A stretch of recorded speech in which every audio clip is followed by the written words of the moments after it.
Right. Welcome back, everyone, to Fazlift's podcast episode 15. Welcome back today, AP, who's agreed to come back on and do a follow-up episode to the one she did earlier. So welcome back. Thank you for having me. I'm happy to be here. Awesome. Right. So before we get on with the questions, this podcast will be available on iTunes, SoundCloud, and YouTube. Really would like some positive reviews on iTunes. That'd be great. And let's get into it. So the first question, quite a large one. This is really a follow-up from last time. So, AP, what are the foundations behind your recommendations? So sort of last time we briefly touched on the topic of sustainability. That's really kind of what I want to lean towards today and just talk a little bit about that in terms of the results that you guys get. And I just want to frame it for the audience because I think the sustainability argument kind of gets lost sometimes. AP and Chester have produced IFBB pros, really top-notch bodybuilders. So when we talk about sustainability, we're not just talking about it from a sort of a general kind of a gen pop sense. We're talking about there's a reason behind these recommendations. So I really kind of want to explore that a little bit.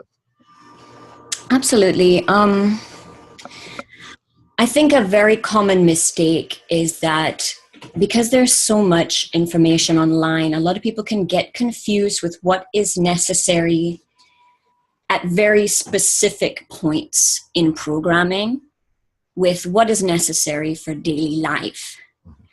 And that can lead to people thinking that programming needs to be overcomplicated and meals need to be perfectly timed and whatnot. So they're confusing what may be necessary, say, in the last 4 weeks of training for a competition with what's necessary for a productive off-season, with what is necessary for a casual diet, a diet getting ready for summer, something without a deadline. So I try to send messages that sort of filter out the noise and give you the absolute essentials for your goals so that your programming isn't your entire life, but part of it. It's not meant to oversaturate and absorb and overwhelm. It's meant to enhance your life. So the goal is to give the information necessary that allows progress while allowing you to live your life. I think that's fantastic. It's something that I emphasize with my clients as well. Something that I've sort of come across is clients who almost expect that there should be more at times when it's not appropriate. How do you deal with that? Do you get that much? Oh, yeah. Yeah. The type of personality that's drawn to the bodybuilding lifestyle is generally a very extremist person. Yeah. Almost somebody that the more they're suffering, the more they feel it's like a badge of honor. Yeah.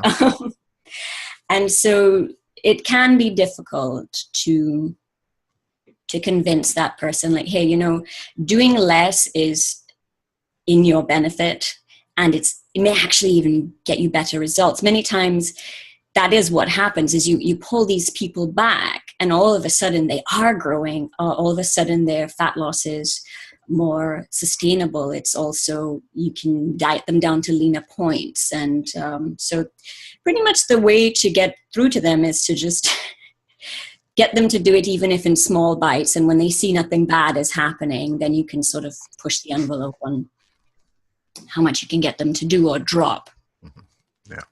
Yeah, that sounds great. I often talk to my clients about the importance of family and bringing in family time and being comfortable with your loved ones, the people around you, and involving them in the process.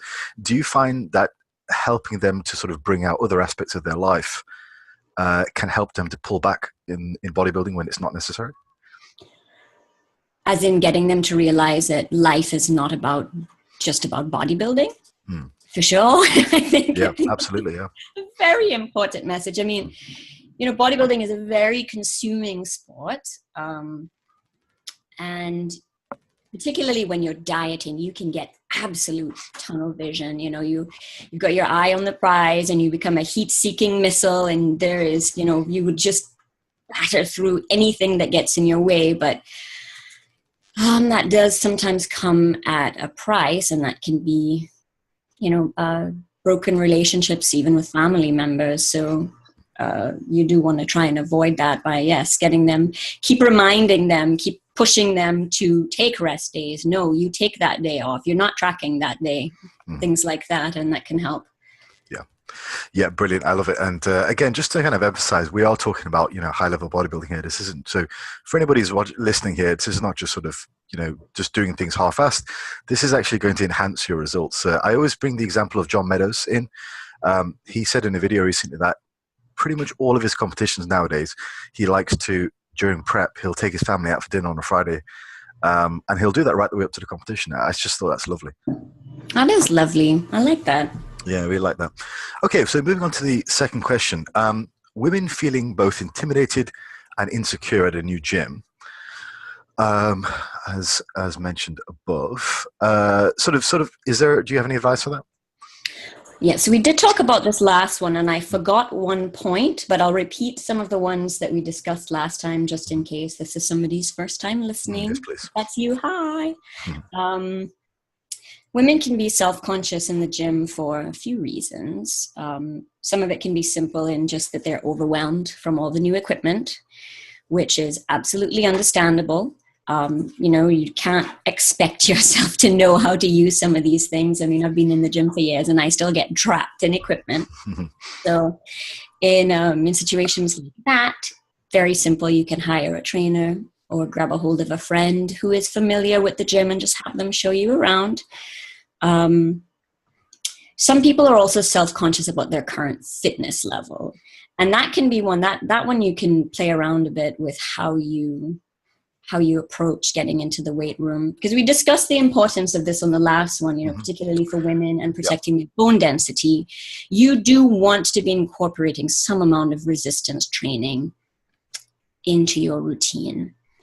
And that doesn't mean that you have to become a power lifter, but you do want to be challenging yourself. And so you do want to eventually, even if it's just a couple of days a week, get into the gym and do total body workouts just to get in some amount of resistance training. But honestly, not all women are comfortable with that. Just the thought of getting into the weight room is terrifying, particularly depending on the gym that they're at. Some of the people, they can look a bit intimidating. And in those situations, start from home. If it's a matter of just needing to build confidence in yourself, or, some people are really, really embarrassed. They don't feel that strong and they don't want people to see them looking that way. And you can't force that person into the gym, because in some of those cases, they just won't do it, or they'll go once or twice, get embarrassed and not come back. So start from home. There are so many programs available. I actually started that way. Yep.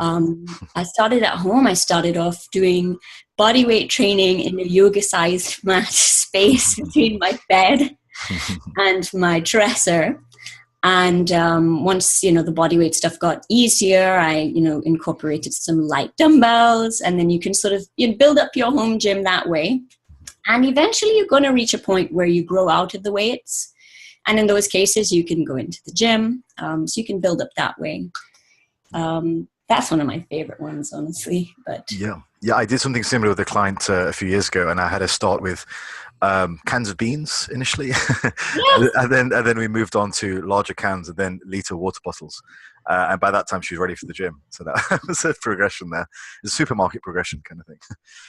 But that's great though. And again, it's just, if that's the difference between doing something and doing nothing, that is the perfect routine for you, and it's resistance. It doesn't have to be shaped like a dumbbell. It might be harder to grip, but it'll do the job. And just one more thing for women feeling intimidated and sort of insecure at the gym. Believe me, big bodybuilders, we have far more insecurities than you could possibly even hope to achieve in your lifetime. So it's just nothing to be insecure about there. It's true. And also, more often than not, people are too busy looking at themselves in the mirror than to pay attention. Yeah, I can relate to that. Yeah. We all do it. I don't know. Is anyone I anymore? do it too. Okay, so moving on to the next one. I like this question because it sort of delves into the nitty-gritty of diets. Now, I think we've all been here, but this is specifically for women. Women who are counting calories, so they're already counting calories, they're already getting lean, but now they're starting to find things difficult. So perhaps the same calorie drops are not producing the same results. Just weight loss is grinding to a halt. What are the sort of strategies we can do about that? What are the strategies we can do? If that person is not incorporating refeeds, now would be a good time to start. Get at least a couple days at a caloric surplus, and that can sort of help. Also, not just physiologically, but also mentally, to help sort of break that grind. A lot of dieting is mental, and what can kind of keep you comfortable mentally is also very, very important and can help you push a little bit further for a little bit longer than if you were just sticking to a linear deficit. Also, for females, the body, you tend to require that anyways. We are more sensitive to adaptations from the deficit. And so regular refeeds can sort of keep a female body a little bit happier than just trying to stick to a set deficit. And you do want to make it more than just one day. The only time that I would say a 1 day refeed is appropriate for a female, or the main time, is if somebody's very, very, very overweight and they don't really need the refeeds because their bodies tend to handle the deficit a lot better than a leaner female. You can have a single refeed day just for mental reasons, and it won't negatively impact their progress. But giving a lean female a single refeed day is probably not going to be enough to have an impact on them hormonally in the way that you might want. Yeah, regarding refeeds, I just wanted to touch on how long the refeed should be, and also how often. So just to sort of frame this, I've started to move away personally in my own coaching from 2 day refeeds. So I know the literature is quite certain on that. That's what you had me doing. But I've started to move away from those, as I tend to occasionally get negative reactions, and people will approach the refeeds in very much a sort of they don't really know where to go. So they'll approach it, they'll have a reasonable diet for the majority of the week. But if it's a refeed and they've got a lot of carbs or whatever, whatever we just a lot more calories, they kind of go off the rails a little bit. So I've actually started to incorporate more weekly refeeds. So as in week long, as in diet breaks, essentially. Diet break. And kind of move away from 2 day refeeds. Have you had those issues yourself? Because I just kept finding that my clients were struggling with that. Absolutely. I've had that before. In those situations, sometimes it helps to have them go into the refeed with a plan. So I generally don't push meal plans, but in those situations, I'll have them plan ahead of time what they'll have within that day. Because sometimes it's anxiety that's causing them to go off the rails. Right, exactly, yeah. It happens with women who are not convinced that refeeds are okay. So yes. That's one angle that you need to tackle it from, is make them comfortable, make them understand why we are doing this. I'm not just doing this to torture you. Like, there's a reason behind this. But, that's a common struggle when working with females, is getting them to accept the fact that eating is okay. Eating in general is okay. Yeah. So it's often those clients that tend to struggle and panic in the refeed. So that's one way to do it, is you can send them into it with a plan. Your strategy is great, by the way. I like to do refeeds at least every 2 weeks for women. Try not to wait any bit longer than that, because depending on the sensitivity of a woman, some women, they can lose their periods so quickly. And particularly if it's your first time working with a female, you don't know who you have. So I don't like to push them into a territory that can risk having menstrual cycle issues. So I like to keep the refeeds more regular than further apart for that reason. Yeah, and I'm guessing it's a case of the refeeds are more often the leaner the client is. Do you have Yeah. any hard and fast rules? Is it really just individual? It's individual. It also depends on the timelines. You know, if somebody's preparing for a show and they're not where you want to be, and you know we have to be ready by a certain time, rules may end up being broken. As much as I hate it, Yeah. so you know there are definitely exceptions to the rule. But yes, the leaner somebody is, the more frequently you will want to refeed them. Yeah, but I'm guessing going into that, the client understands that there's a deadline. They're on board as well. So I think in that case, it's acceptable. But yeah, I see what you mean. It's not the ideal choice. You'd like to take your time on things. Yeah. Yeah, I try to give us more time. I try to do things in the way that allows them to keep their menstrual cycle for as long as possible. Our last few girls, none of them lost their period for their entire prep, and they were ready, so that was great. Fantastic. These are bikini athletes, so it does get a little bit harder when the girls are in other categories where the body fat levels have to be extremely low. But that is the goal, to keep their menstrual cycles at a good in a good place during the diet, because you know it's not the best for us to lose that. However, it speaks volumes for your approach, because you have women who aren't even going on the stage and are losing their periods because of their extreme dietary approaches. So, you know, it's a good lesson for people listening that you don't need to just wreck yourself just to lose a few pounds. No, try not to do that, please. Yeah. Awesome. I really like that answer. That's really helpful for me as well. Moving on to the next one. So we've got a series of a little more personal questions here. How did you get into coaching? Feel free to answer whatever you feel comfortable with. How did you get into coaching? I mean, the easy short answer is I wanted to help myself. And then once I did, I wanted to help others not make the mistakes that I did early in the game, trying to understand nutrition and the lifestyle. And that's the short answer. Yeah. Yeah. I kind of come from the same place. I'm so much more clinical in my own approach to dieting and training now. I wish I had that level of sort of accuracy when I was younger. And a lot of it is just wanting people to not waste their own time. Yeah, not waste their time, not hurt themselves, not waste emotional energy being terrified of things that they don't need to be afraid of. You know, these are all things that are so common, particularly in the bodybuilding industry. It is very much fear driven in some ways, and I would like to change that. Yeah. I think that's great. Now, how did you grow your business? We kind of touched on this in talking in private, but how did you grow your business? Through hours of slave labor until I built up enough of a reputation.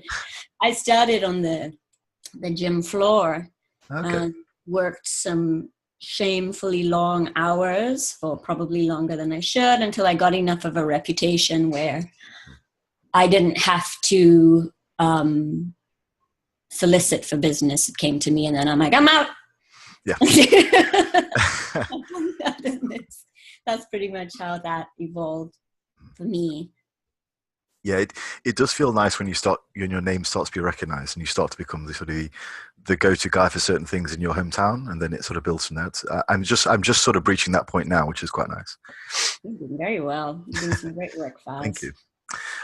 So in regards to yourself and Chester, your husband, how do you split up the business decisions and workload? And this is sort of just opening up for advice in general for partners in business.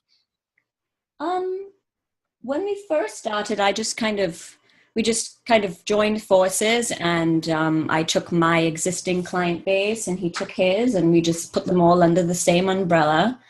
But over time, we shifted things to where basically I take all of the females and he deals with all of the males. There are a couple crossovers here and there, but that is pretty much how most of it is split.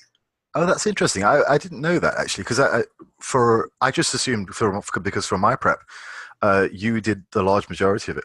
And then it was really only towards the end that Chester became more involved. And I assumed that was just because near the end, the gender differentials probably played more of a role.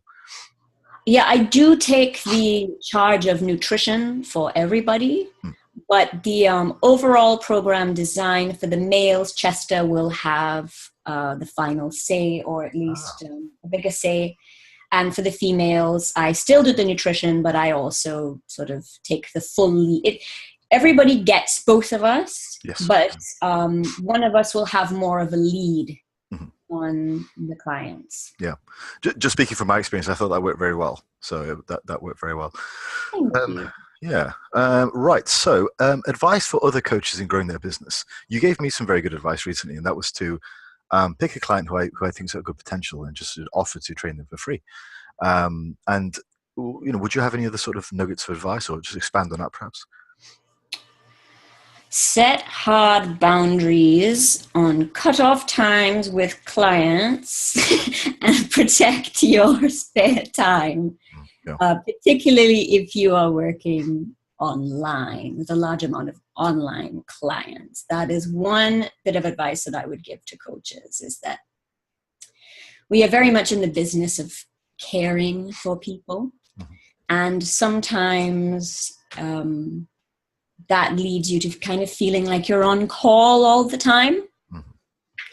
And don't get me wrong, you absolutely want to be there for your clients when you can, but there also comes a certain point where you need to recharge. You cannot, what is the saying? You cannot pour from an empty cup.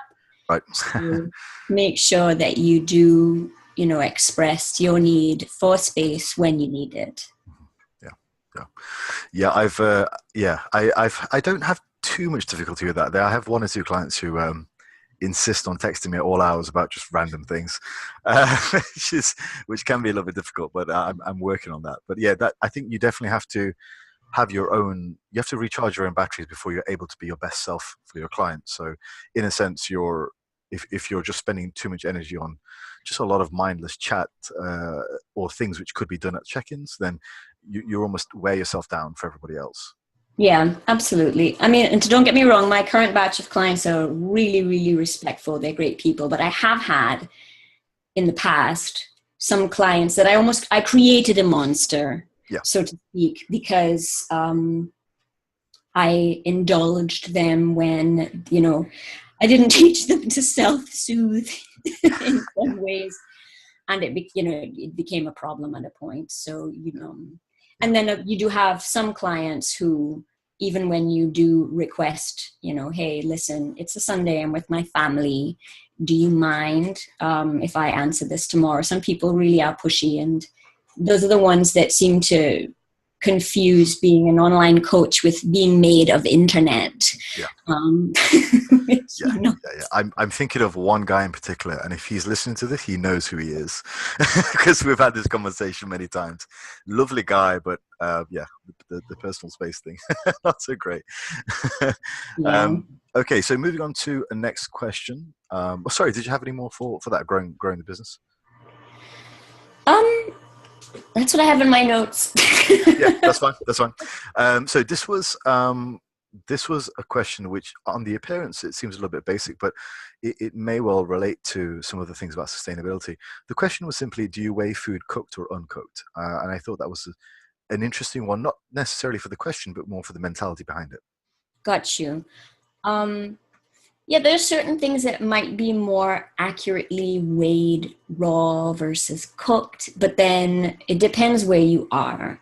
There's a certain, you just want to be consistent. That's the short answer, is whatever you are doing, if you're, let's say, meat, if you're weighing it raw, weigh it raw. If you're weighing it cooked, weigh it cooked. Particularly, if you are just, you're in your off season, or if you are just dieting down for personal reasons as opposed to being in getting ready for a show. The time where tracking starts to you have to get really, really meticulous is in later stages of prep. So if you're not in that phase where you need to have your electrolytes dialed in, where you really, really, really need to make sure that you're not eating over a certain amount, then you can feel free to pick whichever one is the least pain in the butt for you and just stick with that. Yeah, I think that's great. I'd also say, just for my own sort of, when I get people to look at prep and things, I expand it out a little bit more as well, as in if you're getting a kilo worth of vegetables, for example, and those are going to go into 6 dishes, I'm quite happy just to take the caloric value for the kilo and divide it by 6, because at the end of the week you would have ate them all anyway. For sure. You know, and in the off season that just you know, makes things a little bit easier. And Absolutely, for sure. That is perfectly fine, even on diets. Like I said, it's only until the very, very end where we really, really need to make sure that everything is dialed in. Then you have to get more into weighing things per portion as opposed to, you know, the yield, as you said. Fantastic. Yeah. Okay, great. So move on to the next question. This one's from a certain Mr. Stacking Plates. And he asked if you'll be his Valentine. I replied back to him that I think he's got this one in the bag. What are your thoughts on that? Nice, love. Nice. Yes. Yes. Good. Chester, I think you're in there. You're good. Yes. Right. So moving on to the next sort of set of questions. These were from your Instagram. So first question, what happens if a vegan becomes a zombie? I love that one so much. That was so clever. Are we looking for a serious answer? I don't think so. I don't think so. I think we could go on to the whole big thing about zombie supermarkets and zombie meal prep and weigh-ins, but no, I think we can skip that. So are you going to be doing a no-carb diet before doing a competition? No carb? It says here, no carb. That's not something that I've ever done, and not something that I've ever put clients on. That's just not my approach. I know of some very, very successful coaches that go that route, but that's not something that I try to employ with my clients. I try and keep carbs at a decent amount. I try not to, try and always keep it above 135 grams. Try and keep fats, above their minimum for as long as possible. If we ever get close to their minimum requirements, it's for a very short amount of time. And protein always stays a bit higher on a diet. But I try not to get rid of any one macro at any point. Yeah, I agree. I think while we both try and simplify as much as possible, there's a certain level of simplification that is just it's just not workable. So this idea of let's just get rid of one macro altogether, I'm not sure that's the sensible way to go. I quite like to set the different macros and we kind of be as flexible as we can within those boundaries. But the no carb, that's certainly a large boundary. I don't think is really necessary. Yeah, I've done preps personally with very low carbs, not no carbs, but very, very low carbs. And I look my absolute worst. Interesting. I wasn't full. I couldn't push to intensity. I was constantly swelling up like a balloon from training. That's just my personal experience with it. And I just find, if the approach that we're using is working, and it allows a little bit more balance. I think it's mentally easier for the girls and guys, so that's what we use. Yeah, I agree. I think that works. I try to stay away from any sort of extremes in regards to diet. Just a lot of what you talked about earlier as well. You don't know the client coming to you, so trying something which is drastic, you don't really know how they're going to respond. So just starting off relatively slow and just making adjustments from there seems to be the best way to go. Right. So moving on to the next one. This one's another joke one. I would like to be like that guy again. I'm assuming this guy is talking about Chester's photo. So that little comment there was mine. I'm not pretty sure what No, I'm not sure. And the follow-up to that was, what planet is Chester from and why is he omnipotent? That is hilarious. Are you trying to butter us up, person? Yeah. I think someone's after some free coaching. So. Right, so moving on to a serious question. I like this question a lot. This is nice, and if people are listening to this, it was recorded on the 9th of June, and if you have a look at AP's Instagram, her latest post, it really spoke to me. I thought it was really good, and this is sort of on the similar lines. The question is, you once said, be the person you needed when you were younger. And the question is, what did you need when you were younger? I'm going to try and make this answer as short as possible, because when I was younger, was a long time ago. There's a lot of information. For us both. That was a while. I fell into a very, very bad place when I was trying to be healthier, when I was trying to learn about nutrition, and I put my faith in sources of information that, long story short, pretty much just terrified me out of eating at all. Yeah. And I needed somebody who did not lead through fear, who did not parrot misinformation for personal gain. When I look back, it was basically, I'd have one source saying, oh, well, this food is terrible. This food is going to make you sick. This food is going to make you fat. And then another one will say the same thing about another food group. And then eventually you reach the point where literally everything has been demonized by somebody and you're absolutely confused. Mm-hmm. And I was unfortunately somebody who took that to a very dark place.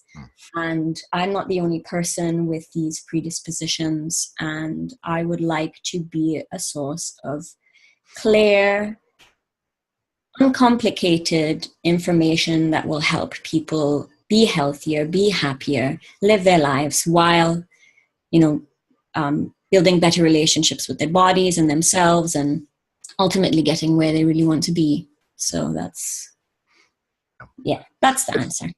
I love that. And I'm very much, I'm similar in one respect, but it wasn't so much about myself, it was about other people I've spoken to. But I can get quite passionate when I talk about this stuff. And you know me, I'm quite a jokey person, but I've had people, clients, prospective client, just crying, on me, because they feel like they're prisoners in their own body because of stuff like you were talking about, you were exposed to when you were younger, similar things. And they get to the point where they're out of answers.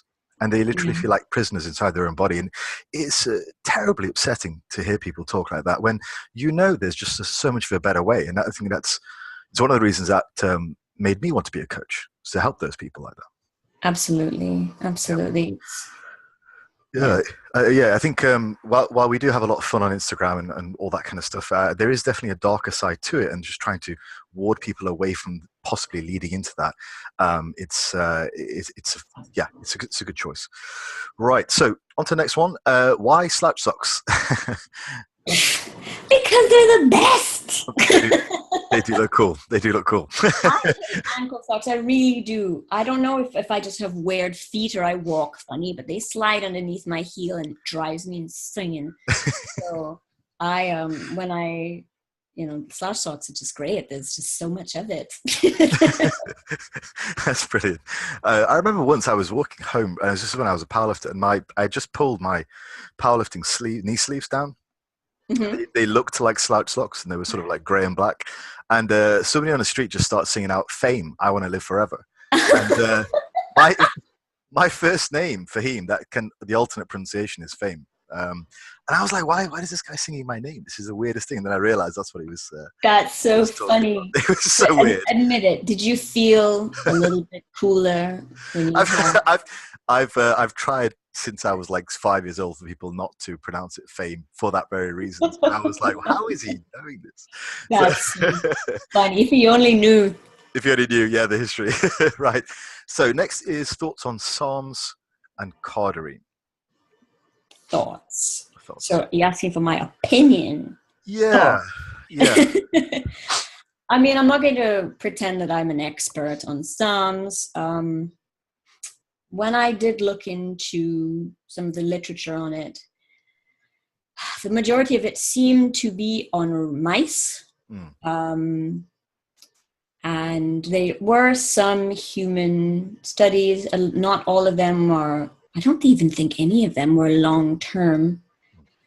And there were some funky side effects coming along with some of them. I believe it was cardarine that was linked to tumor growth in mice. To cancer, yeah, that's right. It was. Yes. Yeah.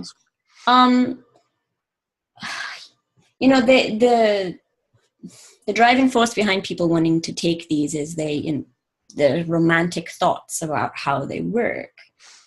For men, that they can take SARMs without getting the aromatizing effects like they would if they ran anabolics. And for women, I think the thought is that they can run this without the viralization. Yeah.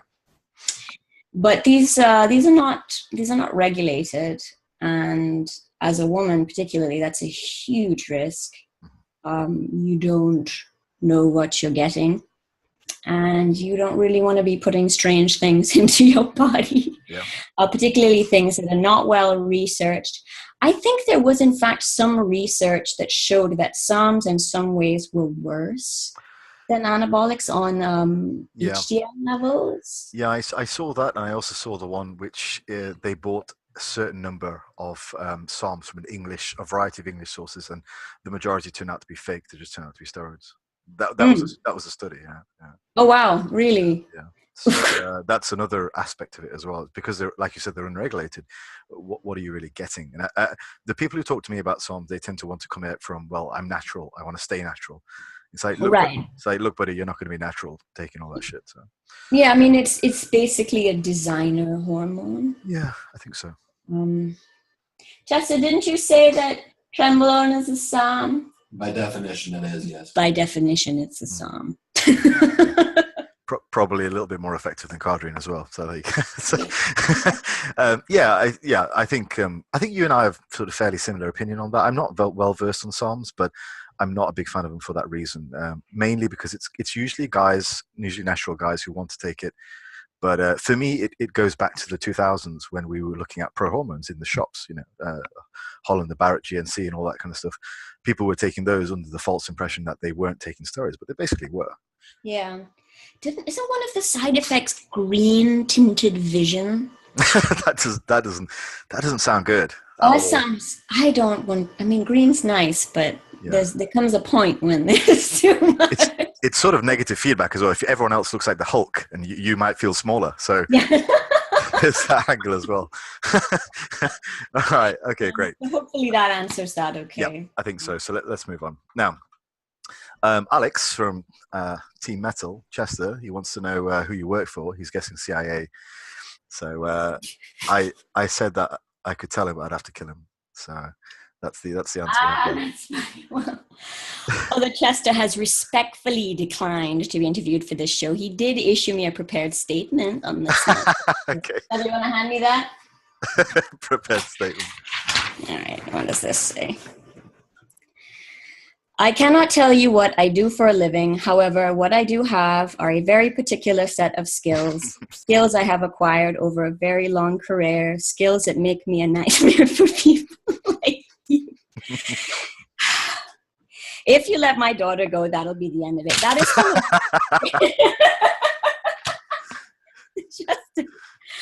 is from a movie. Nice. I think that's all you're going to get. Sorry. Yep. Got it. But yeah, I apparently do have first dibs whenever he does want to do an interview. So there you go. Stay tuned. Right. Looking on to the last couple of questions, mostly to do with stacks. So female stacks, when are they appropriate, and what would we be looking at? I'm guessing with this question, the person meant off season, in season. What kind of things? When would they be appropriate is a matter of opinion that will vary from individual to individual.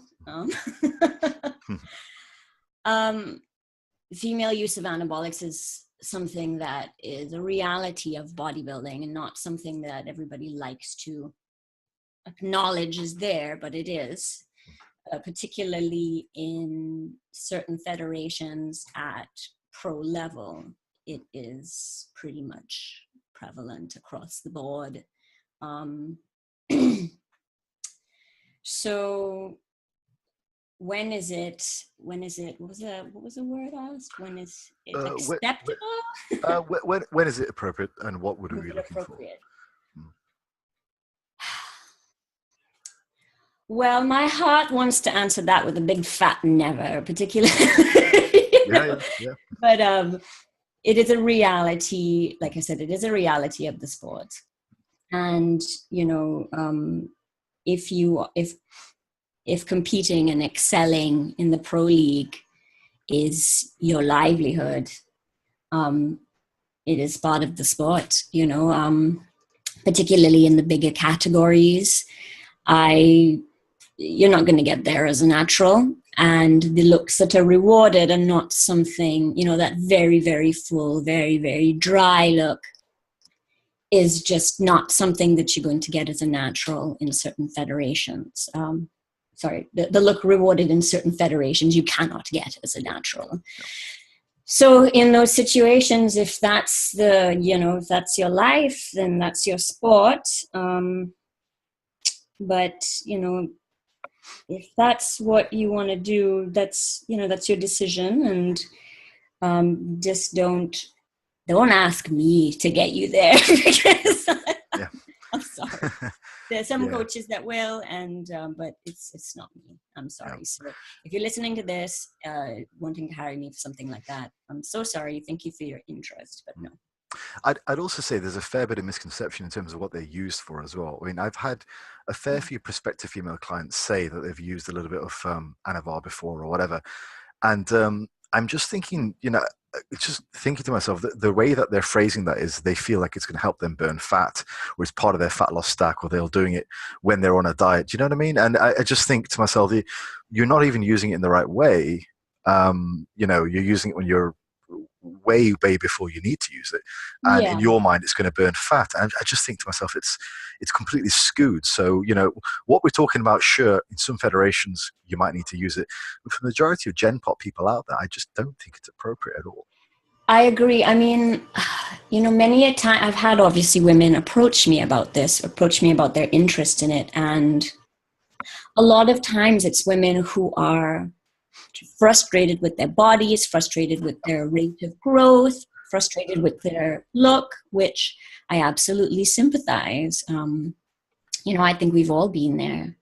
But when you dig a little bit further and you talk to them a bit more, you discover things like, well, you've only been lifting for 2 years, or you've been lifting for years, but you've never actually done a real off season. You ask them, how many calories does it take to maintain your current weight? And they have no idea. These women have never actually touched a surplus. And one thing that I don't think people understand is that, the masculinization is not a matter of if, it's a matter of when. And some women are lucky in that they can be exposed to anabolics for more times than another woman before it starts to rack up the unwanted changes in appearance that can occur. Whereas another woman will get some of these changes much, much earlier on. And even women who, again, it's part of their sport, women who are serious, who are pros, you don't want to be using this more than you need to, and jumping on it earlier than you need to puts you at a serious disadvantage. So if you haven't even explored your natural potential, first of all, that's a wonderful time to build the foundations, because this is another thing, is that anabolics is not going to compensate for if you look a certain way, you may not look like the pros even if you run anabolics. You may not respond well, so it's not the magic bullet that people think it is. No, it isn't. No, I think it's generally naturals who've never taken anything who think it's magic. But the majority, like a lot of times now, my stock answer will generally be, why don't we just learn to be a better bodybuilder first? And that goes for men and women. And I actually had this conversation with a guy on the forum, and I'm pretty blunt with it these days, just because I'm a bit tired of repeating the same point over and over. But he was just all over the place, and he wanted to take tren and all kinds of other things, and he had just no clue about nutrition. And my main point was to him, why don't we just learn how to bodybuild first? and then we'll start throwing in a bunch of stuff on top. Because he's 30% body fat, adding in trend, that doesn't sound like a good combination to me. No, you're absolutely right. That was the other thing I was going to say is you have to have the fundamentals dialed in. You have to have a good understanding of nutrition, your body's requirements in terms of, like I said, what even is your maintenance, how to adhere to that for the long term. You have to have a certain amount of understanding of how to lift. You know, if your lifting skills are poor, you know, just changing that as a natural can have huge changes in your adherence, by the way. So I recommend that you explore your potential as a natural, dial in those things, how to lift properly, how to adhere for the long term, because consistency is also something that is one of the biggest underrated components of success. Is that, you know, it's if you don't have that, if you can't adhere in the long term, this is a big ingredient missing in your recipe, and no amount of anabolics is going to change that. Absolutely. Yeah, I completely agree. And I'll also say from a health perspective, if you want to compete, you've only got so many rolls of the dice, you know? You've only got so many rolls of the dice. At some point, your health is probably going to crap out on you. So why not limit your exposure? Get your other options, you know, get your other things sorted out first and then add them in when it's necessary. Yep. Yeah. Okay, slightly different gear. Gear, pun. Slightly different gears here. We've got a final question. Let's assume this male or female, so go with the female, she understands the risks and she is going to be competing at a high level where she feels like she's going to need this. And you're happy to do that. What would a successful off-season look like for a hormonized user, assuming they understand the risks, they understand bodybuilding, and they're looking to sort of enhance their results as much as possible? That's hard to answer without knowing, for example, okay, it depends the size that they need to gain. It depends on how you design something, will depend on a person's individual response, their past experience, and their response on whatever individual response. I kind of don't want to answer this. Yeah, I understand. I guess I was approaching it from the angle of at least in male enhanced bodybuilding, there are sort of certain go-tos, you know, for season, certain go-tos for prep. So the off-season, you know, Tess and Decker is a reasonable option. Prep, Halo, Winstrol. I think most coaches are fairly agreed on that. So are there any sort of commonalities there for women? I know women are completely different in that respect, particularly hormonally. So if the answer really is there are no commonalities, then that's a fine answer. Commonalities, in my opinion, would be if you are running something, run it for as short a time as possible for just get in, get the gains, get out, cycle off. Yeah. The longer you have these things in your system, the more the greater risk you have of developing unwanted sides. But again, you know, it depends on, you know, what is this a bikini competitor? Is this a women's physique competitor? Because these are, you know, they're going to be two very, very different programming design, you know, requirements of size. So it's tough to answer from the information given in the question. I think that's fine. I think the person who asked this hadn't actually competed yet. So it was just sort of a general look. I'm not sure she was really aiming to be that specific. But that's fine. So my question to anybody considering anabolics who hasn't even competed yet, I mean, is it just for general information? As I mentioned before, you know, many of the times that I've spoken, when you kind of dig deep into the bedrock the question of why they're actually considering these things, oftentimes it's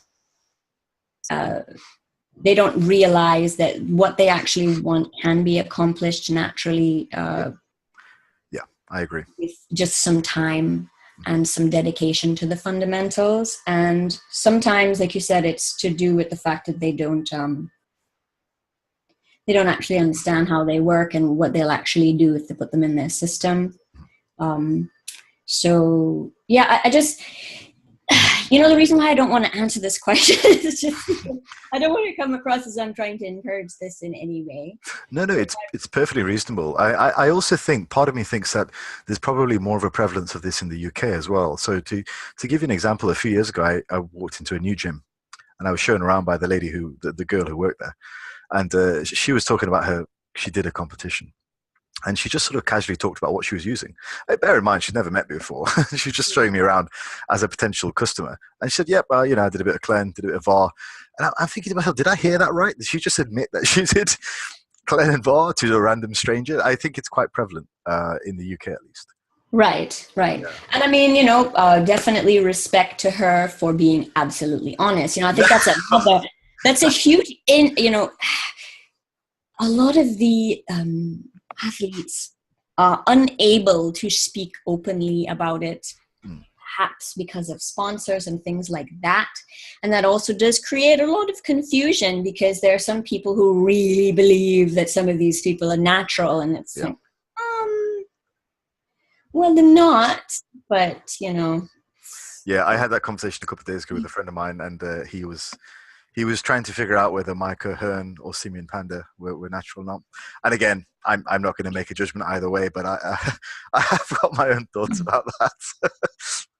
Well, it's, if you kind of think back to, you have a trained eye now as well. I try and think back to how I looked at people before I knew very much about the industry, and just, the way that I saw the body was completely different back then. I was not able to identify, you put a WWE wrestler and an Olympia bodybuilder next to each other, I'd be like, they look the same. What's the difference? So I try to think back on that time when I'm dealing with people who are not, who don't have the trained eye just yet, but yeah, I'm trying to wrap this up with a really nice philosophical statement. I think maybe just women just stay off the drugs. So it's probably I'm trying not to be judgmental. I'm also of course. to acknowledge a big reality of the sport, the fact that it happens, it's there. For some, I don't like to use the word necessary, but for some it's necessary for them to succeed in the sport and keep their sponsors, things like that. So but it's I generally try to encourage women to explore your natural potential, give yourself a chance, dial in your nutrition, dial in your training, and do it for a while, because it takes some time to get to your natural cap. And, when you get, the process of getting there, it can be a great experience. And that's something, and in that time, you're going to be building those very, very necessary fundamentals that if you do find yourself in a situation where you will be making certain decisions, you will be able to optimize that and get as much done with as little as possible, and that's, if I were to ever say I recommend a way to do this, it would be like that, but yeah, that's about as much as I got. That sounds great. Thank you very much. And we're going to wrap it up there. And thanks once again for answering all the questions, and particularly the ones which stemmed across male and female. And I know you were a little bit sort of concerned about answering the male ones, but from my perspective, you are perfectly qualified to answer those as well. You're a great coach to me. And you've got fantastic results for your clients, so I don't think you should ever feel in that way. You're a fantastic resource for both male and female lifters. So thanks very much for answering the questions and being on. Well, thank you for having me. I appreciate that. And, all right. Well, I hope it did a good job. I did read all my notes this time.